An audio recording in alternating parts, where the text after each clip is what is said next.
Hello everyone, welcome to Bhumi's easy cooking. આજે હું આપને બતાવીશ બટેટાના બિલકુલ ઉપયોગ વગર સ્ટફ્ડ પરાઠા બનાવવા માટેની રીત।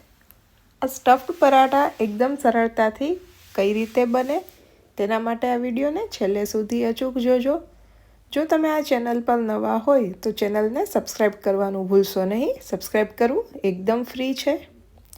સ્ટફ્ડ પરાઠા બનાવવા માટે મેં અહીં સૌપ્રથમ ડુંગળી લીધેલી છે અને તેની આ રીતે સ્લાઈસ કરી દીધેલી છે। એકદમ પાતળી પણ નહીં અને વધારે જાડી પણ નહીં, તે રીતે તેને સમારી દીધેલી છે। હવે તેના વઘાર માટે મેં અહીં 1 ટેબલસ્પૂન જેટલું તેલ ગરમ કરવા માટે મૂકેલું છે। તેલ ગરમ થાય એટલે તેમાં જીરું તથા આખા ધાણા ઉમેરી દો। ત્યારબાદ તેમાં સમારેલી ડુંગળી ઉમેરી દો। આ ડુંગળીને હલાવી લો। આ રીતે ડુંગળીને થોડી કૂક કરવાની છે। આ રીતે હલાવતું જવાનું છે। ગેસની આંચ ધીમી રાખવી જેથી કરીને નીચે બેસી ન જાય। ત્યારબાદ તેમાં સ્વાદ પ્રમાણે મીઠું ઉમેરો।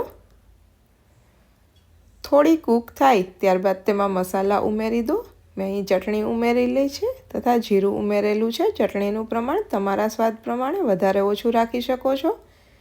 મરચાંના નાના ટુકડા ઉમેરેલા છે, તે તમારા સ્વાદ પ્રમાણે તીખું મોડું તમે લઈ શકો છો। આ રીતે તેને કૂક કરવાનું છે। એકદમ ધીમી આંચ પર હલાવતા જવાનું છે। હવે તેને ઢાંકી દો। થોડી વાર પછી ફરી પાછું તેને હલાવી લો। આ રીતે 5 થી 7 મિનિટ સુધી તેને કૂક કરવાનું છે। તો તમે જોઈ શકો છો કે તે એકદમ સારી રીતે કૂક થઈ ગયું છે। તો હવે તેની અંદર કોથમીરના પાન ઝીણા સમારી દીધેલા છે, તેને ધોઈને મિક્સ કરી દો અને તેને હલાવીને ઠંડુ થવા માટે રાખી દો। ત્યારબાદ આપણે જે પરોઠાનો લોટ બાંધીએ તેવી રીતે લોટ બાંધી લીધેલો છે। એકદમ ઢીલો પણ નહીં અને બહુ કઠણ પણ નહીં। હવે તેમાંથી આ રીતે ગોળ સાઈઝનું પરાઠું બનાવી લેવાનું છે। હવે તેના ઉપર જે તૈયાર કરેલો મસાલો છે તે મસાલો લગાવી દેવાનો છે।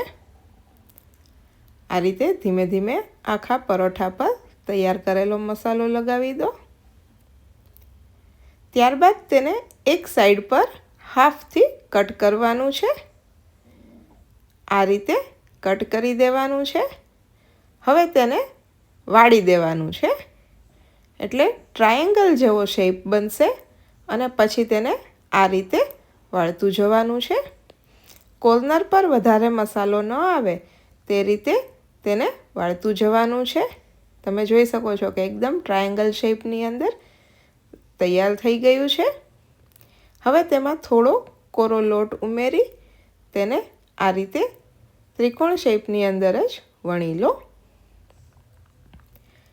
તમે જોઈ શકો છો કે એકદમ જ સરળતાથી વણાઈ પણ જાય છે। તો આ રીતે પરોઠું તૈયાર થઈ ગયું છે।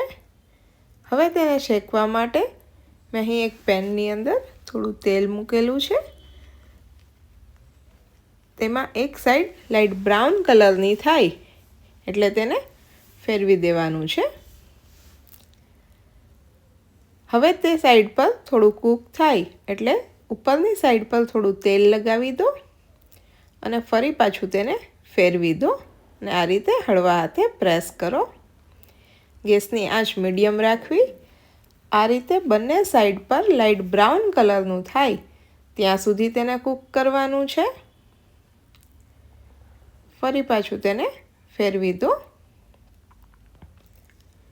તો આ રીતે બંને સાઈડ પર લાઇટ બ્રાઉન કલરનું થાય ત્યાં સુધી કૂક કરવાનું છે। તો તમે જોઈ શકો છો કે હવે બંને સાઈડ પર કૂક થઈ ગયું છે। આ રીતે લાઇટ બ્રાઉન કલરની ડિઝાઇન થઈ ગઈ છે। તો હળવા હાથે તેને ધીમે ધીમે દબાવતું જવાનું છે અને આ રીતે કૂક કરવાનું છે। તો તૈયાર છે સ્ટફ્ડ પરાઠા, જેને તમે દહીં સાથે અથવા કોઈ પણ ચટણી સાથે સર્વ કરી શકો છો। તો એક વખત તમે પણ ઘરે આ રીતે બનાવજો। તેનો ટેસ્ટ તમને કેવો લાગે છે તે મને કમેન્ટ બોક્સમાં અચૂકથી જણાવજો। વિડીયોને લાઈક કરજો તમારા ફ્રેન્ડ્સ, ફેમિલી મેમ્બર્સ અને રિલેટિવ્સ સાથે શેર કરજો અને ભૂમિઝ ઇઝી કુકિંગ ચેનલને સબસ્ક્રાઈબ કરજો. Thank you for watching my video. ફરી મળીશું નવા એક વિડીયો સાથે. એન્જોય.